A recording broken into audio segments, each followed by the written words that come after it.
everyone, welcome to Mystic Queen PH. For those who are new here, my name is Rowena. I'm an intuitive tarot reader here on YouTube for more than 2 years now. Ever wonder what's coming to you this coming Burr months, September, October, November, and December? Well, I've got you covered. We will see what's coming to you in the next 4 months before 2023 ends. Since this is a general reading, it may not resonate with you completely, but if you're looking for a private reading personalized to your unique situation, I highly recommend my sponsor, Keen. Keen connects you with gifted psychics, tarot readers, and astrologers. All you have to do is to create an account and you'll be able to choose from the hundreds of readers who are online right now. These readers each have unique specialties designed to provide a deeper understanding of your situation. You can choose whichever reader best suits your needs and you'll be able to connect with them via phone call or text chat. You can have a reading in an instant, whenever you want, wherever you are, because Keen is available 24 hours a day, 7 days a week, so you don't have to wait for a schedule. I've been using Keen for more than 6 months now, and Keen has been my go-to psychic app whenever I need clarity. I remember one of my favorite psychic tarot readers predicted that I will get myself into a business before the year ends, and it's currently happening now and things are doing well with it. That's why it's still best to get a personal psychic reading because it is directed only to your energies. Now, here's your chance to get a personalized reading from Keen. As a new customer in Keen, you can try your first 10 minutes for only $1.99, which is up to $99 in savings. And that's already a great deal to start. Just go to trykeen.com/QOP or click the link in my description to save big on your first reading. You can also scan this QR code so you can easily access the website. This is the cheapest psychic reading that you could ever have online. Imagine that's only $1.99 or 110 pesos, and that's already for a 10-minute private reading. So go to trykeen.com/QOP or click the link in my description and on the pinned comment to get a reading and enjoy a huge discount. Thank you so much for sitting through that, and thank you so much, Keen, for this opportunity. Now, let's go to your reading. Okay, Sagittarius, let's see what's coming to you ngayong Burr months ng 2023, September, October, November, December. This is a general reading, so maaari kayong makarelate, maaring hindi. Just take what resonates. Panoorin nyo rin yung Sun, Moon, Rising, Venus signs ninyo. Para sa iba pang mensahe, meron tayong video na nagpapaliwanag tungkol doon. Link on the description. Thank you so much po sa lahat ng sumusuporta dito sa ating channel. Just a reminder, Sagittarius, that you have the power to create your own reality. So gamitin nyo lamang ang reading na to bilang gabay. Okay, let's see what's coming Burr months for Sagittarius. This is your September, Swan. October, Octopus. October, Octopus. November, the Star. And December is Spider. Okay.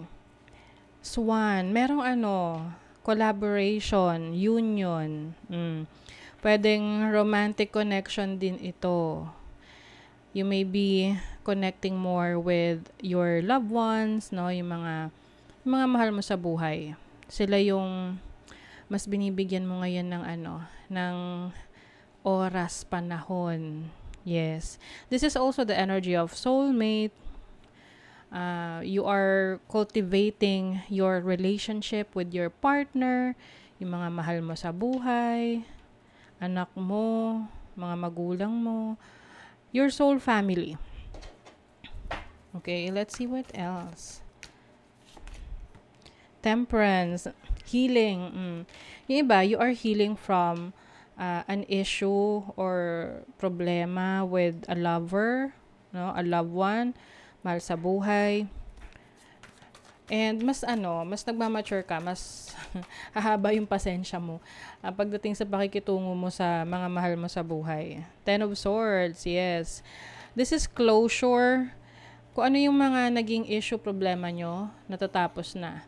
Pwedeng napag-usapan nyo na yan, no? Pag-uusapan nyo ng masinsinan. And Kumbaga parang pwedeng maraming involved rin na tao rito na kailangan mong kausapin para magkaayos, para matapos na kung ano man yung issue na kakaharapin mo. Connected sa yung partner or sa iba mo pang mahal sa buhay. But whatever this is na naging issue mo, naging problema mo sa family mo, or sa lover mo, matatapos na. As long as meron kayong intindihan tsaka pag-uusap. So, pagdating ng October, very busy.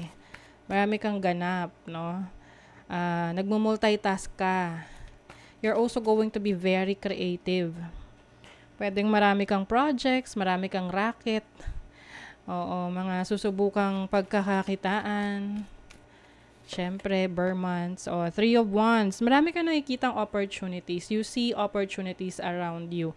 Tapos hindi mo pinapalagpas yung mga opportunity na yon. So, there's adventure, there's good luck. Yung iba sa inyo may pag-travel.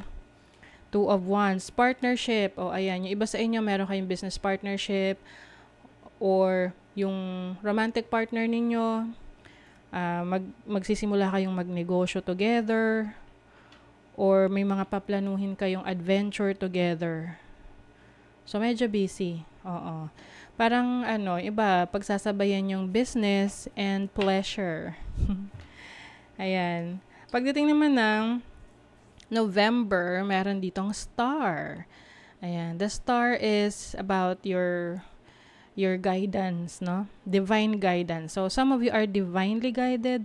Yung iba sa inyo, maaring mas lalong lalalim yung iyong spiritual connection to the divine, to the source. Maaring magkakaroon kayo ng spiritual transformation, awakening. And yung iba sa inyo, mas mas determinado kayo sa mga gusto nyong ma-achieve sa buhay. Ayan yung parang guiding light ninyo 'di ba? Hindi kayo magpapatinag. O 'di ba, may star na, may sun pa. You have the energy, the light, the life. Wow. Very much confident kayo pagdating ng November. Ito yung tipong nakikita nyo na kasi yung resulta ng mga pinagpaguran nyo, yung mga in-effortan nyo, yung trinabaho nyo. Tapos, mas lalo kayong nagiging excited, 'di ba? Ganun Pag nakikita mo na merong resulta yung trabaho mo, pinagpaguran mo, mas lalo kang ginaganahan. You also have the devil. Ito lang. Pag masyado namang ginanahan, baka ma-obsess, no? So, kailangan balance. Oo, wag masyadong i-overdo. Halimbawa, kita mo, maganda yung nangyayari sa business mo. Tapos, dumating yung point na parang hindi ka na natutulog or hindi ka na nakakakain ng tama. Hindi mo na naalagaan yung sarili mo. Dahil sa excitement mo na gawin yung maraming bagay pagsabay-sabayin. So, syempre, it may create imbalance na pwedeng magresulta sa iba't ibang problema, no? So, be careful. Balance lang. So, pagdating naman ng December, you have the spider. Itong spider, 'di ba? Siya? Gumagawa siya ng anong tawag doon? Sapot. Hindi Sapot ba? Oo. So, ito yung marunong siya na madiskarte, 'di ba? So, yung mga spider, ginagawa nila, gumagawa sila ng web para makakuha sila ng pagkain nila. Tapos, naghihintay na lang sila. So, for some of you, I'm seeing this as investment. Okay? Meron kayong i-investan. Oo, pwedeng passive income to. Nasa una nyo tatrabahuhin. Tapos, after nun, pakuya-kuyakoy na lang kayo. Naghihintay na lang kayo ng kita. Oo. And this is also about your trust, yung tiwala mo sa sarili mo. Na meron kang purpose. And you are also becoming more innovative. So, maaring meron ka mga changes na gagawin sa the way you handle things. Yeah, also have the Hanged Man. Different perspective sa buhay. Mas lalo ka nagiging creative kasi Pisces energy yan eh. See, you have the Star. Dalawang star ulit. Wow. The star is about healing. This is wish fulfillment. This is also your hopes and dreams, and there's a miracle. So, maaring meron kang may experience ngayong December na hindi mo akalain na may experience na may experience mo kasi para siyang milagro. Oo. It's a miracle. Scorpio, investigate. Ayan. So, maaring you're going to dive deeply into something na interesado ka. Pwedeng any topic na very much interested ka. Pwedeng sa business, sa spirituality. And Pluto, rebirth o merong renewal, bagong ikaw, transformation. Okay? So, that is your reading, Sagittarius. Kung nagustuhan nyo to, naka-resonate kayo, mag-comment kayo dyan, like, share, subscribe, para lagi kayong updated sa ating mga readings. Thank you so much, Sagittarius. See you again.